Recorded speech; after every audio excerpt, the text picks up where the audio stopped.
Friends, मैं आपका कामेश्वरी दीप channel पर बहुत बहुत स्वागत करती हूँ। फ्रेंड्स, आज हम बात करेंगे कि जो लोग बहुत सारे ऐसे होते हैं जो कि अपना काम सोच कर टाल देते हैं कि जो जैसा चल रहा है चलो चलने दो, जब तक काम हो रहा है तो होने दो, हमें मेहनत करने की क्या ज़रूरत है। तो इस बारे में बात करेंगे फ्रेंड कि बहुत सारे बच्चे जो कि इस लायक हो जाते हैं कि वो अपने बारे में, अपने करियर के बारे में सोचे, आगे बढ़ें और अपने माता पिता के साथ में उनका हाथ बटाएं। और ये ज़रूरी नहीं है कि उन्हीं के पैसों पर वो हमेशा बैठे रहें कि वो कमा रहे हैं और हम खाते हैं, क्योंकि चलो अभी ऐसा ही चलने देते हैं, जब काम पड़ेगा तब हम कर लेंगे, अभी तो सब कुछ चल ही रहा है। तो इस तरह से अपनी आरामदेह जीवन को छोड़कर वो अपनी साथ ही क्या है फिर जीवन में कुछ बड़ा करने की, तो इसीलिए वे कुछ सोच नहीं पाते, उनका नज़रिया भी नहीं बदल पाता और वो समय के महत्व को भी नहीं समझ पाते। अभी आप अपने मन में सोचो कि आपको ज़िंदगी जीनी है या काटनी है। ज़िंदगी जीना एक अलग बात है और काटनी एक अलग बात है। ज़िंदगी जीने के लिए तो आप अपने आप खुद से प्रयास करेंगे, आप आगे बढ़ने के लिए, सफल होने के लिए, और अपनी ज़िंदगी में आपको क्या चाहिए उस पर विचार करेंगे और उस चीज़ को भी पाएंगे। और कैसे आप उस चीज़ को पानी है इस बारे में भी आप सोचेंगे। और ज़िंदगी काटने के मतलब ये है कि आप जीवन सिर्फ ऐसे ही काटना है, ना कुछ आगे करना है ना कुछ बढ़ना है।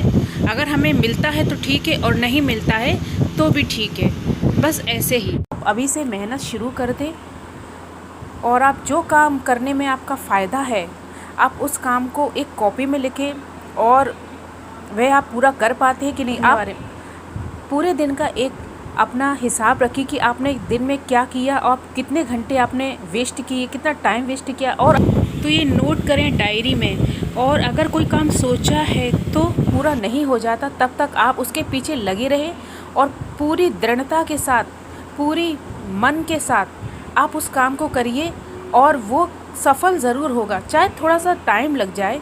तो इसके लिए आपको अपने मन में धैर्य रखना होगा और अपने काम को आप करते रहिए। तो आइए इससे भी एक कहानी के द्वारा समझते हैं। ये कहानी है एक गुरु और शिष्य की। एक बार क्या हुआ कि गुरु और शिष्य दोनों रास्ते में पैदल जा रहे थे कहीं पर, तो गुरु को अचानक से प्यास लगाई। गुरु ने अपने शिष्य से कहा कि यहाँ पर देखो कहीं पानी है, बहुत प्यास लगी है, यहाँ पर थोड़ा आराम कर लेते हैं हम। तो एक खेत के पास वो रुक गए और खेत में ही उन्होंने देखा कि सामने एक छोटा सा झोंपड़ा पड़ा है। तो उसने वहाँ आकर आवाज़ लगाई तो उसमें से एक आदमी बाहर आया, फिर एक जो महिला थी वो बाहर आई और दो बच्चे, वो दोनों बाहर आए। और शिष्य ने कहा कि थोड़ा पानी मिलेगा, बहुत प्यास लगी है। तो उन्होंने कहा हाँ ठीक है। तो उन्होंने पानी दिया और तब उनके गुरु ने कहा कि हम थोड़ा यहाँ आराम करना चाहते हैं, क्या हम आराम कर सकते हैं। उन्होंने कहा कि हाँ कर सकते हो। और उनकी हालत बहुत ख़राब थी, उनके कपड़े फटे हुए थे और देखकर उनको ऐसा लग रहा था कि वो बहुत सारा कमाते नहीं हैं, लेकिन उनका बहुत बड़ा खेत था। और तब गुरु ने पूछा कि आप खेत में ज़मीन तो बहुत बड़ी है लेकिन उसमें कुछ बुवाई नहीं है, वो बस ऐसे ही पड़ा हुआ बेकार। और एक भैंस थी। तो उसके गुरु ने उससे पूछा आदमी से कि इतना बड़ा ये खेत पड़ा है कि तुम इसे इस्तेमाल क्यों नहीं करते और इसमें खेती क्यों नहीं करते।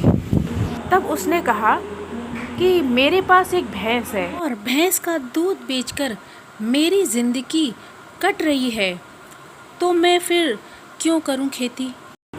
जब आधी रात हो गई तब शिष्य से गुरु ने कहा कि जल्दी उठो, यहाँ से चलना है और इसकी भैंस को पहाड़ से हमें धक्का देना है, इसकी भैंस को हमें मारना पड़ेगा। तब उसके शिष्य को बहुत बुरा लगा मन में। तो उसने सोचा कि पता नहीं ऐसा गुरु क्यों कह रहे हैं, पर उसने गुरु की आज्ञा मानकर वो उठा और आधी रात को दोनों ने वहाँ से भैंस को पहाड़ से गिरा दिया और भैंस मर गई और वहाँ से वो चले गई। अब शिष्य को काफ़ी बुरा तो लगा लेकिन बहुत कम से कम बहुत साल बीत गए और शिष्य की शिक्षा भी पूरी हो गई। तब उसने सोचा वापस जाकर उसकी मदद की जाए। यही सोचकर शिष्य उसी गांव में उसी जगह वापस जाता है और देखता है कि वहाँ सारे खेतों में दूर दूर काफ़ी फल लगे हुए हैं, बहुत अच्छी फसल है। तो वहाँ एक बड़ा घर भी है और बहुत ही सुंदर घर है। और शिष्य को लगता है शायद वो आदमी यहाँ सब कुछ बेच के जा चुका है। अब लेकिन शिष्य को जाना था, तब उसने देखा कि उसके पास आकर उसी घर के आगे बहुत बड़ी कार आके रुकती है। तब उसने सोचा ये कार किसकी है, और जैसे ही कार का दरवाज़ा खुलता है तो वो देख के बहुत हैरान होता है। शिष्य ने देखा कि ये तो वही आदमी है जो 10 साल पहले हमें मिला था। तब वह व्यक्ति से कहता है कि आप तो बहुत गरीब थे, आप तो वही है ना जो इस खेत में रहा करते थे। कह रहा हाँ मैं वही हूँ। तो आप इतने गरीब थे तो आप ऐसे अमीर कैसे बने? तब वह व्यक्ति कहता है क्या बताऊँ, आपके जानने के बाद मेरी भैंस की मौत हो गई और मैं कुछ दिन काफ़ी परेशान और बहुत दुखी रहा। अब मुझे अपने जीवन जीने के लिए तो कुछ करना ही था। मैं लकड़ियाँ काट कर बेचने लगा और जिससे कुछ पैसे आए, अगर उससे कुछ पैसे आए तो मैंने खेत की बुवाई कर दी और फिर उससे और पैसे आए तो मैंने सारी जगह खरीद ली और फसलों की बुवाई करवा दी।